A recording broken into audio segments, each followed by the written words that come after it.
पुरखा देव कुल देव है ईसर राजा। बुढ़ा देव मोर पुरखा देव कुल देव है ईसर राजा। बाबा सरीक सियान हमर,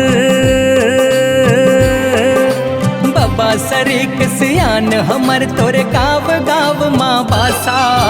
बुढ़ा देव मोर पुरखा देव कुल देव है ईसर राजा।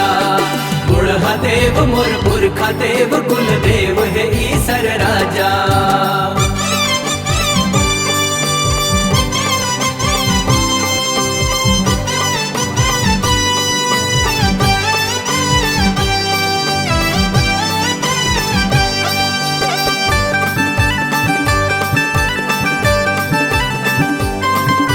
बोल बुढ़ा देव की।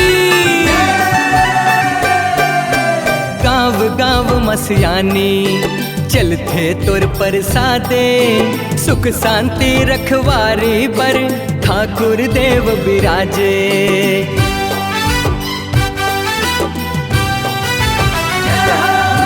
तोर महिमाला मनखे जीव जगत हर गाथे। तोर से 36 गढ़ के माटी मान लपाथे।